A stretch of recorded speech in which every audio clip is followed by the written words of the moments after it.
So hello students, welcome back to our YouTube channel. और आज class 8 का हम चैप्टर 3 पढ़ते हैं, एग्रीकल्चर। ओके। तो इसके पहले के वीडियोस में हमने बहुत सारे रिसोर्सेज के बारे में पढ़ा और हम लोग ने देखा कि कैसे कंजर्वेशन होता है, क्या होता है। बट अभी के चैप्टर्स थोड़ा सा डिफरेंट है और इसमें हम पढ़ेंगे सबसे इम्पोर्टेंट चीज़ जो हमारी डेली लाइफ को बहुत सपोर्ट करती है, दैट इज एग्रीकल्चर। ओके। तो बच्चों, एग्रीकल्चर क्या होता है, कैसे होता है, क्यों होता है, ये सब चीजें अभी हम पढ़ेंगे। लेकिन उसके पहले हम समझते हैं कि हमारे जो सोसाइटी में या मार्केट में तीन तरह के एक्टिविटीज होते हैं। कैसे? तीन तरह के। ठीक है। सबसे पहला जो एक्टिविटी है वो है प्राइमरी एक्टिविटी। ठीक है। Primary activity. प्राइमरी एक्टिविटी बेटा वो होते हैं जो बेसिक किसी भी चीज को बनाने की जो शुरुआती एक्टिविटी होती है, प्राइमरी चीज, जो पहला स्टेप हम किसी भी चीज को करने के लिए उठाते हैं, वो होता है हमारा प्राइमरी एक्टिविटी। तो प्राइमरी एक्टिविटी क्या इंक्लूड करता है? All those connected with extraction and production of natural resources। है ना? किसी भी नेचुरल रिसोर्स को एक्सट्रैक्ट करना, प्रोड्यूस करना, ठीक है, या कुछ उगाना, ठीक है, और ग्रो करना, क्रॉपिंग हो गई, ये सारी चीजें क्या होती है? हमारी प्राइमरी एक्टिविटी में आ जाती है। ठीक है। Next we move ahead to secondary activity. तो बच्चों, सेकेंडरी एक्टिविटी क्या होती है? सेकेंडरी एक्टिविटी वो होती है जहां पे आप मैन्युफैक्चरिंग करते हो, यानी कि जो आपने रॉ मटेरियल निकाला है नेचर से, उसको हम एक सेकेंड लेवल पर लेकर गए और उसमें हमने कुछ और चीजें ऐड करी और उसे एक बहुत सुंदर सा रूप दे दिया, उसको कुछ बनाया हमने। ठीक है। वो कच्चा जो भी सामान था जो हमने एक्सट्रैक्ट किया, अब उसको हम मैन्युफैक्चर करेंगे, कुछ बनाएंगे, तो ये कहलाती है हमारी सेकेंडरी एक्टिविटी। ठीक है। अब नेक्स्ट मूव करते हैं, तो बच्चों होती है टर्शरी एक्टिविटी। तो बच्चों, टर्शरी एक्टिविटी में क्या आता है? तो टर्शरी एक्टिविटी का मतलब है सर्विस सेक्टर। ठीक है। ये जो भी प्रोडक्ट्स जो प्राइमरी और सेकेंडरी एक्टिविटी में बनते हैं, ठीक है, टर्शरी एक्टिविटी में आते आते इनको भाई बेचना भी तो पड़ता है। सर्विस प्रोवाइडर कोई ना कोई होगा ना, जो ट्रांसपोर्ट करेगा, हाँ, या ट्रेड करेगा। ठीक है। बैंकिंग हो गया एक तरीके से, इंश्योरेंस इंडस्ट्री, सर्व, एडवर्टाइजिंग, ठीक है, और ऐसे बहुत सारे अलग अलग जो फील्ड्स हैं वो आते हैं हमारे टर्शरी एक्टिविटी में। ठीक है। तो ये तीन तरह के एक्टिविटीज हमें समझने थे। बट हम अभी बाकी के दो एक्टिविटीज नहीं पढ़ेंगे, हम पढ़ेंगे प्राइमरी एक्टिविटी। और प्राइमरी एक्टिविटी में भी मेजरली हम आज पढ़ेंगे एग्रीकल्चर। तो बच्चों, एग्रीकल्चर का मतलब ही ये होता है किसी भी चीज को ग्रो करना। ठीक है। ग्रो क्या कर सकते हैं? हम क्रॉप्स ग्रो कर सकते हैं, फ्रूट ग्रो कर सकते हैं, वेजिटेबल, फ्लावर, ठीक है, लाइफ स्टॉक रियर कर सकते हैं, कुछ जानवर पाल सकते हैं किसी चीज के लिए, मीट के लिए, एग के लिए, पोल्ट्री के लिए, फिश, बहुत सारी एन नंबर ऑफ थिंग्स। ठीक है। जो भी हम अपने आसपास खाने की चीजें देख रहे हैं वो कहीं ना कहीं प्राइमरी एक्टिविटी में पहले आई है, पहले उसको उगाया गया है, तभी जा करके हम उसको आज खाना खा पा रहे हैं। ठीक है। अब यहाँ पे एक फैक्ट दिया हुआ है कि in the world 50% of the persons are engage in the agriculture activity. ठीक है। यानी कि 50% of the world is engage in agriculture activity, क्योंकि एग्रीकल्चर के बिना तो हमें खाना ही नहीं मिलेगा ना। और खाना, food is a basic need ना, बहुत बेसिक नेसेसिटी है हमारी। तो खाने के बिना अगर 50% लोग खाने पे काम नहीं करेंगे तो फिर हम हमारी प्लेट में खाना कैसे आएगा? बहुत सीधी सी बात है। ठीक है। और अब हम देखते हैं कि उस 50% का भी बच्चों 2/3 जो है, ठीक है, 2/3 जो है वो इंडिया की पॉपुलेशन जो है वो करती है। ठीक है। इंडिया की जो 2/3 पॉपुलेशन है वो स्टिल डिपेंडेंट है किस पे? एग्रीकल्चर पे। ठीक है। अब बहुत सारे अलग अलग टोपोग्राफी पे डिपेंड करता है हमारा एग्रीकल्चर, जैसे कि मैंने आपको पहले भी बताया था पहले के चैप्टर्स में। ठीक है। कि कैसा लैंड है, कैसा सॉइल है, कैसा क्लाइमेट है, ये सारी चीज़ों पे बहुत डिपेंड करता है कि एग्रीकल्चर कैसे होगा। ठीक है। अब एक छोटा सा डू यू नो का ये बॉक्स समझते हैं, इसमें अलग अलग टाइप्स के कल्चर बताए हैं। तो एग्रीकल्चर तो हमने समझ ही लिया क्या है भाई, art of cultivation of soil, raising crops, rearing live stocks, it is also called farming, ये तो हम सबको पता है। अब हम देखते हैं कि भैया सेरीकल्चर क्या होता है। तो बच्चों सेरीकल्चर का मतलब है जो सिल्क वर्म्स को कमर्शियल पर्पस के लिए उगाया उगाया भी नहीं जाता, उनको रियर किया जाता है, यानी उनको बड़ा किया जाता है। ठीक है। सेरीकल्चर वो कहलाता है। सिल्क वॉर्म क्यों हम करते, बहुत सिंपल सी बात है, हमें सिल्क चाहिए उनसे, सिल्क के कितने सारे कपड़े बनते हैं, सिल्क का हर अलग अलग जगह पे यूज होता है, इसलिए सेरीकल्चर कमर्शियल यूज के लिए होता है। फिर होता है पिसीकल्चर, है ना। तो पिसीकल्चर में क्या हो रहा है, स्पेशली फिश को ब्रीड किया जा रहा है। फिश को इसलिए ब्रीड किया जा रहा है क्योंकि फिश की डिमांड बहुत है मार्केट में। नेक्स्ट इज विटीकल्चर, यानी कि ग्रेप्स का कल्टीवेशन हो रहा है, अंगूर तो हम सभी खाते हैं। फिर आता है हॉर्टिकल्चर। हॉर्टिकल्चर में क्या है, क्या उगाया जा रहा है, वेजिटेबल उगाया जा रहा है स्पेसिफिकली। ठीक है। फ्लावर्स, एग्जॉटिक फ्लावर्स जो हमने देखे नहीं है, नॉर्मली हम जो फ्लावर देखते भी हैं, है ना, वो हो गया। उसके बाद फ्रूट हो गया। ये सारी चीजें अलग अलग डिफरेंट डिफरेंट उस कल्चर्स में आती है। अब बच्चों नेक्स्ट आता है फार्म सिस्टम। फार्मिंग को हम ना पता एक सिस्टम की तरह देख सकते हैं। कैसे देख सकते हैं सिस्टम की तरह, जैसे हमने कंप्यूटर में पढ़ा है ना, इनपुट प्रोसेस आउटपुट, है ना। तो वैसे हम फार्मिंग को भी समझते हैं कि इनपुट में देखो, यहाँ पे क्या इनपुट हो रहा है, इनपुट हो गई हमारी एक मशीनरी, हमारा सीड, हमारा केमिकल। ठीक है। प्रोसेस में क्या आ गया, प्लोइंग हो गया, सोइंग हो गया, स्प्रेइंग हो गया। ऑफ कोर्स यार, लैंड प्लो करना पड़ेगा, ठीक है, उसमें सो करना पड़ेगा बीज, स्प्रे करना पड़ेगा पानी से, इरिगेशन करना पड़ेगा। और फिर हमारे पास आउटपुट क्या आएगा, क्रॉप्स। ऑफ कोर्स, है ना। हम क्रॉप्स वाले आउटपुट के लिए तो हम इतनी मेहनत कर रहे हैं। और क्या आउटपुट और क्या हो सकता है, तो हमारे पास हमको वूल्स भी मिल सकता है, वूल यार, ठीक है। फिर डेयरी मिल सकता है, ठीक है, हमको एग्स मिल सकते हैं।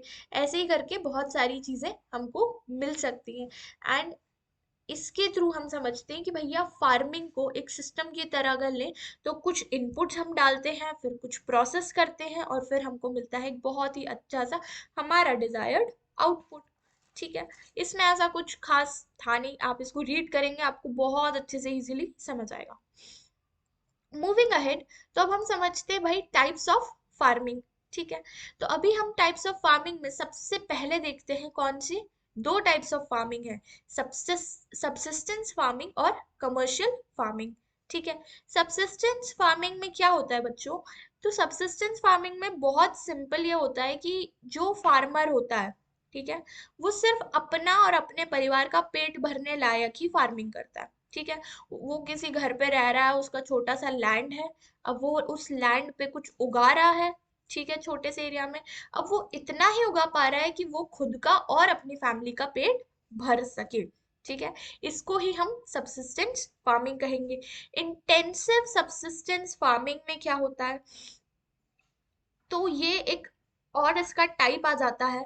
और इसमें हमको ये समझ आता है कि यार एक बहुत छोटा सा प्लॉट लेता है जो फार्मर होता है, बहुत ही नॉर्मल से सिंपल टूल्स यूज करता है, क्लाइमेट पे डिपेंडेंट रहता है, ठीक है, बारिश के ऊपर डिपेंड रहता है, बारिश होगी तो काफी अच्छा मुझे क्रॉप मिलेगा, ठीक है, फर्टाइल सॉइल हो पाएगी तब जाके मैं कुछ करूंगा। ठीक है।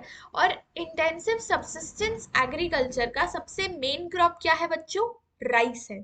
ठीक है। जो हर छोटा सा फार्मर है वो चावल जरूर उगाता है, क्योंकि चावल इज द बेसिक क्रॉप यार, जो कोई भी उगा सकता है और हम उसको हर समय हर वक्त खाते भी हैं। ठीक है। अगले जो और क्रॉप्स हो सकते हैं वो क्या हो सकते हैं, वीट हो सकता है, मेज, पल्सेस एंड ऑयल सीड्स। तो ये सारी चीजें आप थोड़ा सा पढ़ लेना, आपको ये चीज समझ आएगी। ये किस किस एरिया में होता है, तो ये होता है मॉनसून रीजन्स में, साउथ के। ठीक है। साउथ ईस्ट और ईस्ट एशिया, ठीक है, साउथ ईस्ट और ईस्ट एशिया में ये काफी ज्यादा पाया जाता है, intensive subsistence agriculture. Moving ahead, तो उसका सेकंड टाइप है प्रिमिटिव सबसिस्टेंस एग्रीकल्चर। तो प्रिमिटिव सबसिस्टेंस एग्रीकल्चर के भी और दो पार्ट्स हैं, क्या है, तो सबसे पहला है शिफ्टिंग कल्टीवेशन। अब बच्चों शिफ्टिंग कल्टीवेशन में क्या होता है, कि एक ग्रुप ऑफ पीपल रहता है, ठीक है। वो क्या करते हैं बच्चों, वो किसी लैंड पर जाते हैं, ठीक है। वहां के सारे जितने भी पेड़ पौधे होते हैं वो काटते हैं, ठीक है। उस जगह को जलाते हैं, ठीक है। एंड वहां पे फिर वो लोग कुछ क्रॉप्स में कुछ फर्टाइल उसको लैंड को करते हैं, कुछ चीजें मिलाते हैं और फिर उगाते हैं कुछ बहुत सारी चीजें, है ना। जैसे पटेटो उगा दिया, कसावा उगा दिया, यैम, मेज, ये सारी चीजें वो उगाते हैं, ठीक है। जब तक वो उगाते हैं, वो उगता है पूरा, जब तक क्रॉप मिल नहीं जाता वो लोग वहीं पे रुकते हैं, ठीक है। जैसे ही उनको क्रॉप मिल जाता है वो क्रॉप हार्वेस्ट कर लेते हैं, अपने पास रख लेते हैं। उसके बाद फिर वो उस लैंड को वैसा ही खाली छोड़ देते हैं और वो किसी और जगह पर चले जाते हैं फार्मिंग करने के लिए, ठीक है। इस शिफ्टिंग कल्टीवेशन को एक और नाम दिया गया है और कहा जाता है स्लैश एंड बर्न एग्रीकल्चर। ये क्वेश्चन आपका जरूर एग्जाम में बन सकता है कि एमसीक्यू के फॉर्म में भी आ सकता है, फिल इन द ब्लैंक्स के फॉर्म में आ सकता है। What shifting cultivation is also known as, ठीक है। या शिफ्टिंग कल्टीवेशन का एक और नाम बताइए, या स्लैश एंड बर्न कल्चर का, एग्रीकल्चर का एक और नाम बताइए। तो इन सब प्रोसेसेस में हमको ये याद रहना चाहिए कि शिफ्टिंग कल्टीवेशन क्या होता है, ठीक है। उसके बाद नोमैडिक हर्डिंग का मतलब बच्चों ये होता है कि ग्रुप ऑफ पीपल जो इधर उधर, ठीक है, एक जगह से दूसरे जगह कहीं जाते हैं तो वो अपने साथ, ठीक है, जानवरों को लेकर के जाते हैं, ठीक है। A group of, a herd of animals, ठीक है। फार्मिंग करते हैं वो उसी जगह पर, एनिमल्स को अपने साथ लेकर जाते हैं, कैमल्स हो गए, शीप हो गई, याक हो गया, गोट हो गए, ये सारे एनिमल्स को वो रियर करते हैं, ठीक है। अपने साथ उनको रखते हैं, उनके साथ सामान बांधते हैं, अपना लेकर जाते हैं, उनको अपने पर्सनल यूज के लिए यूज करते हैं, अपने पर्सनल पर्पसेस के लिए। तो that is called nomadic herding, यानी कि इधर जब वो किसी एक जगह से, नोमैड्स तो एक जगह से दूसरे जगह ट्रैवल ही करते रहते हैं ना, वो रहते तो है नहीं एक जगह पे। तो द रीजन कि उनको एनिमल्स की साथ में इसलिए जरूरत पड़ती है क्योंकि वो हर तरीके से उनको सपोर्ट कर पाते हैं, ट्रांसपोर्ट में सपोर्ट करते हैं, कुछ सामान कैरी करना हो तो सपोर्ट कर सकते हैं। ऐसे करके अलग अलग रीजंस के लिए नोमैडिक हर्डिंग की जाती है। अब बच्चों सबसिस्टेंस फार्मिंग के साथ साथ अगला टाइप आता है कमर्शियल फार्मिंग। तो सबसिस्टेंस फार्मिंग तो हमने समझा था कि यार बेसिक होता है, कुछ नहीं उसमें इंसान सिर्फ खुद के लिए पैसा कम उगाता है सब्जियां। लेकिन कमर्शियल फार्मिंग में बच्चों क्या होता है, कमर्शियल फार्मिंग के लिए तो की ही जाती है इसलिए ताकि वो बेचा जा सके मार्केट में, ठीक है। मार्केट में बेचा जा रहा है, अब बेचा जा रहा है तो भैया उसमें तो यार बहुत बड़े लेवल पे करना पड़ेगा। बड़े लेवल पे जब फार्मिंग होती है तो हमको ये समझना जरूरी है कि कमर्शियल ग्रेन फार्मिंग हो रही है, मिक्स्ड फार्मिंग हो रही है और प्लांटेशन एग्रीकल्चर हो रहा है, ठीक है। कमर्शियल फार्मिंग के भी उसमें तीन टाइप्स आ जाते हैं और ये उसके टाइप्स हैं, ठीक है। अब कमर्शियल फार्मिंग तो यार बहुत बड़ी मशीन्स के साथ ही होगा, बहुत बड़े लैंड पर होगा, काफी ज्यादा उसमें सीड्स लगेंगे, है ना। ये सारी चीजें एक बहुत ही ज्यादा बड़े लेवल पे होती है जहाँ पे जो भी क्रॉप है वो उगाया जाता है just to sell it in the market, और प्रॉफिट गेन करने के पर्पज से उगाया जाता है, ठीक है। सबसे पहला आता है मिक्स्ड फार्मिंग। तो मिक्स्ड फार्मिंग में जो लैंड है वो यूज किया जाता है बेटा अलग अलग पर्पसेस के लिए। क्या पर्पस है इसके, सबसे पहला पर्पस तो यही है कि फूड है, खाना उगाने के लिए, फॉडर क्रॉप्स है, और रेयरिंग लाइफ स्टॉक है। यानी कि एक ही लैंड पर फूड भी उगाया जा रहा है, फॉडर क्रॉप्स भी उगाए जा रहे हैं, और लाइफ स्टॉक्स को भी रियर किया जा रहा है। लाइफ स्टॉक वही गाय, भैंस, बकरी, ये सबको, भेड़, इन सबको रियर किया जाता है, ठीक है। और ये किन किन जगह पे हो रहा है तो बच्चों Europe, western US, eastern USA, Argentina, इन सब जगह पे हो रहा है, ये मैंने हाईलाइट कर दिया, ठीक है। नेक्स्ट मूविंग अहेड, तो आते हैं प्लांटेशंस पर। तो प्लांटेशन बच्चों एक तरीके का कमर्शियल फार्मिंग ही होता है, ठीक है, जहाँ पे एक ही क्रॉप उगाया जाता है, ठीक है। और प्लांटेशन अलग अलग चीजों का हो सकता है, कैस जैसे टी का प्लांटेशन हो सकता है, कॉफी का हो सकता है, शुगर केन, कैशू, रबर, बनाना, कॉटन, एक्सेट्रा, इन सब चीजों का एक तरीके से प्लांटेशन हो सकता है। और इन सबको एक बहुत ही ज्यादा बड़े अमाउंट में उगाया जाता है। ठीक है, और इसे उगाने के लिए हमको लेबर चाहिए और कैपिटल चाहिए, कैपिटल यानी कि पैसे चाहिए। ठीक है, तो ये सारी चीजें जो प्लांटेशंस होते हैं ये भी एक तरीके का कमर्शियल फार्मिंग होता है।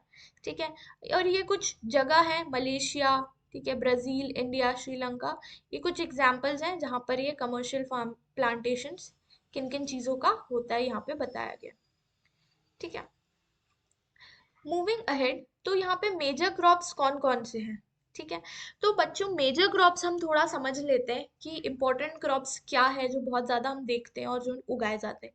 राइस, चावल यार, सबसे इम्पोर्टेंट चावल है और वर्ल्ड का मेजर क्रॉप है। ठीक है, इसको उगाने के लिए, या ये सब ट्रॉपिकल और ट्रॉपिकल रीजन्स का डाइट है। ठीक है, इसको उगाने के लिए हाई टेम्परेचर चाहिए, हाई ह्यूमिडिटी चाहिए और बहुत ज़्यादा हाई रेनफॉल चाहिए। ठीक है, सबसे ज़्यादा अच्छे से ये अलूवियल क्ले सॉइल में उगता है। ठीक है, क्योंकि अलूवियल क्ले सॉइल जो है वो क्या करती है, पानी को रिटेन कर सकती है। ऑलराइट, और ये इंडिया, जापान, श्रीलंका, इजिप्ट, इन सारी जगहों पर उगाया जाता है मेनली। ठीक है, इंडिया में कहाँ कहाँ है तो वो हम देख लेते हैं। तो इंडिया में इसकी फेवरेबल क्लाइमेटिक कंडीशंस है वेस्ट बंगाल में और बांग्लादेश में। ठीक है, 2 से 3 तीन बार साल में ये उगाया जाता है। वीट की बात करते हैं यानी कि गेहूं, तो गेहूं को भैया एक मॉडरेट टेम्परेचर चाहिए। ठीक है, मॉडरेट रेनफॉल चाहिए और बहुत ज्यादा ब्राइट सनशाइन चाहिए। ठीक है, ये इसका बेस्ट जो एक सिनेरियो है, जो एनवायरनमेंट है वो यही है जिसमें ये बहुत इजीली और बहुत आसानी से उग सकता है। नेक्स्ट आते हैं हम मिलेट्स पर। तो मिलेट्स बच्चों ऐसी जगह पर उग सकता है जहाँ पे कम फर्टाइल लैंड हो, है ना, थोड़ा सा सैंड वाली सॉइल हो और लो रेनफॉल हो, वहां पे भी ये उग जाएगा, कोई दिक्कत नहीं है। ठीक है, जैसे किन एरियाज में उग सकता है, तो सबसे पहले तो ज्वार, बाजरा और रागी इंडिया में ग्रो किए जाते हैं। और दूसरी कंट्रीज जहाँ पर ये जो हमारा क्रॉप है मिलेट्स वाला, ये कहाँ हो सकता है, ये है Nigeria, China, China and niger में। ठीक है, इन सारी जगहों पर ये उगाया जाता है। फिर आगे बढ़ते हैं तो हम देखते हैं मेज। ठीक है, मेज को उगाने के लिए कैसा टेम्परेचर चाहिए, तो मॉडरेट टेम्परेचर होना चाहिए। ठीक है, रेनफॉल होनी चाहिए मॉडरेट और बहुत ज़्यादा सनशाइन होनी चाहिए। ठीक है, इसके भी किस किस जगह पर ये उगाया जाता है तो ये हमारे पास हाईलाइट मैंने ये कर दिया। ठीक है, नेक्स्ट इज कॉटन। तो बच्चों कॉटन को चाहिए हाई टेम्परेचर। ठीक है, बहुत ज़्यादा हाई टेम्परेचर चाहिए उसको, रेनफॉल कम चाहिए। ठीक है, और फ्रॉस्ट फ्री डेज चाहिए, यानी कि ठंडियों के दिन उसको नहीं चाहिए, कम ठंडक चाहिए इसको। ठीक है, गर्मी के दिन ज्यादा चाहिए। और ये ब्लैक सॉइल और अलूवियल सॉइल में सबसे बेस्ट उगाए जा सकते हैं। ठीक है, किन किन एरियाज में है ये आप थोड़ा सा रीड करेंगे तो आपको समझ आ जाएगा। अगला आता है जूट। तो जूट को क्या कहा जाता है, गोल्डन फाइबर भी कहा जाता है। ठीक है, जूट को गोल्डन फाइबर भी कहा जाता है। कहाँ उग सकता है ये अलूवियल सॉइल में उग सकता है। इसको चाहिए हाई टेम्परेचर, हेवी रेनफॉल और ह्यूमिड क्लाइमेट चाहिए। ठीक है, इसको भी हम देख लेंगे कि ये कहाँ पर उगता है। तो ये इंडिया और बांग्लादेश इसके लीडिंग प्रोड्यूसर्स हैं जूट के। Next comes is coffee. तो बच्चों कॉफी को कैसा एनवायरनमेंट चाहिए, कॉफी को चाहिए वार्म और वेट क्लाइमेट। ठीक है, और वेल ड्रेन्ड लूमी सॉइल चाहिए इसको। और यहाँ पे ऐसा कहा जाता है कि Brazil is the largest producer, fall ठीक है, followed by Colombia and India. तो ये 3 कंट्रीज हैं जो लाइन वाइज दी गई हैं। और तो बच्चों कॉफी हम समझते हैं, तो कॉफी में इस कॉफी को क्या रिक्वायर्ड है, वार्म और वेट क्लाइमेट जरूरी है। ठीक है, और इसको चाहिए वेल ड्रेन्ड लूमी सॉइल चाहिए। ठीक है, ब्राजील इसका लीडिंग प्रोड्यूसर है, फिर है कोलंबिया और फिर आता है इंडिया। Next is T. तो भैया चाय यार, चाय तो एक बेसिक ऐसा बेवरेज है जो हमको तो चाहिए ही चाहिए ना, मतलब सुबह होती है शाम होती है चाय तो चाहिए, छोटा बच्चा हो बड़े हो कोई भी हो, चाय इज इम्पोर्टेंट। ठीक है, तो अब हम समझ भी लेते हैं कि यार चाय कैसी जगह पर उगती है। बेटा टी के यूजुअली प्लांटेशंस होते हैं। ठीक है, टी का कोई फार्म नहीं होता, ठीक है, कोई खेत नहीं होता, इनके प्लांटेशंस होते हैं, ठीक है। और टी को कैसा चाहिए, कूल क्लाइमेट चाहिए, ठीक है, कूल क्लाइमेट चाहिए।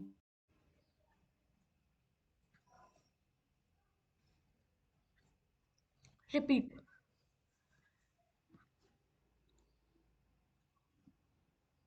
नेक्स्ट आते हैं हम टी पर। तो बच्चों, टी को कैसा क्लाइमेट चाहिए, तो टी को चाहिए हमारा कूल क्लाइमेट, ठीक है, और वेल डिस्ट्रीब्यूटेड हाई रेनफॉल चाहिए, ठीक है। यानी कि ऐसा नहीं होना चाहिए कि यार बहुत ज़्यादा रेनफॉल हो रहा है एक ही एरिया में, ठीक है, वेल डिस्ट्रीब्यूटेड रेनफॉल होना चाहिए, ठीक है, तभी जा करके बहुत ही ज़्यादा अच्छे टी लीव्स उग पाएंगे। उसके बाद फिर एग्रीकल्चर डेवलपमेंट आता है। तो बच्चों, एग्रीकल्चर डेवलपमेंट का मतलब ही होता है कि यार कुछ एफर्ट लगाए गए हैं to increase farm production in order to meet growing demand of increasing population. Population बढ़ रही है, खाने की ज़रूरत तो हमको है ही ना, और खाने की ज़रूरत है तो एग्रीकल्चर तो हमको डेवलप करना ही पड़ेगा, उसके बिना तो हम कुछ कर ही नहीं सकते, ठीक है। तो एग्रीकल्चर डेवलप कैसे हुआ है, क्या वेज एंड मीन्स यूज़ किए गए हैं, तो सबसे पहला तो इम्प्रूव इरिगेशन फैसिलिटीज़, ठीक है, इरिगेशन फैसिलिटीज़ को इम्प्रूव किया गया है, ठीक है। और फर्टिलाइजर्स के यूज़ को बढ़ावा दिया गया है, ठीक है। यूजुअली फर्टिलाइजर्स फार्मर्स को नहीं पता कैसे यूज़ करते हैं, लेकिन फिर बहुत सारे एजुकेशनल प्रोग्राम्स और डिफरेंट मेथड से फर्टिलाइजर्स को कैसे यूज करना है वो बताया गया है, ठीक है। High yielding variety seeds use की गई हैं, HYV सीड्स, ठीक है, high yielding variety of seeds, जिससे जो क्रॉप है वो बहुत ही ज्यादा हाई अमाउंट ऑफ आउटपुट मिलता है हमको, ठीक है। उसके बाद नेक्स्ट इज मैकेनाइजेशन, यानी कि किसी भी फार्म के अंदर बहुत ज़्यादा अब मशीन्स वगैरह का यूज़ होने लगा है। क्योंकि पहले ऐसा होता था ना कि यार खेत पर लोग जा रहे हैं, 10 लोग 15 लोग खेत पर काम कर रहे हैं, बट मशीन के आने से ये जो काम है लोगों का बहुत ज़्यादा सिंपल और इजी हुआ है, ठीक है। और ये कौन कौन से एरियाज में सबसे ज़्यादा सूटेबल है कमर्शियल फार्मिंग और बड़ी चीज़ें, तो सबसे ज़्यादा कमर्शियल फार्मिंग यूएसए, कनाडा और ऑस्ट्रेलिया में हुई है, ठीक है। तो एग्रीकल्चर फार्मिंग हमको यहाँ पे समझ आ गया। अब बच्चों आगे, a farm in India and a farm in USA, ये दो एक तरीके की केस स्टडीज हैं, आप लोग इसको रीड कीजिएगा, ये काफ़ी सिंपल है, आपको समझ आएगा, क्योंकि पूरा जो मैंने आपको पढ़ाया है इसी से रिलेटेड है वो केस स्टडी, उसके बारे में बताया गया है। ऑलराइट। तो आज के इस चैप्टर में बस इतना ही कि एग्रीकल्चर डेवलपमेंट कैसे होता है, एग्रीकल्चर क्या होता है, हमने सब कुछ पढ़ा, हमने देखा, ठीक है। हमको समझ आया कि कौन कौन से 3 तरह के एक्टिविटीज होते हैं, primary, secondary and tertiary, and ये सारी चीज़ें हमने इस चैप्टर में कंप्लीट करी, ठीक है। All right. तो अगर आप लोगों को कोई भी डाउट है तो आप प्लीज़ हमें कमेंट सेक्शन में कमेंट करके ज़रूर बताएं। आपको अगर वीडियो अच्छा लगा है तो भी आप हमें कमेंट करके बताएं। एंड साथ ही साथ अगर आप हमारे चैनल पे फर्स्ट टाइम आए हैं, वीडियो अच्छा लगा है, लाइक शेयर सब्सक्राइब सब कर दीजिएगा। All right. ऑल राइट, तो thank you so much students, I hope आप लोग एकदम मस्ती मजाक करते रहेंगे, and this was from my end, thank you so much, bye bye.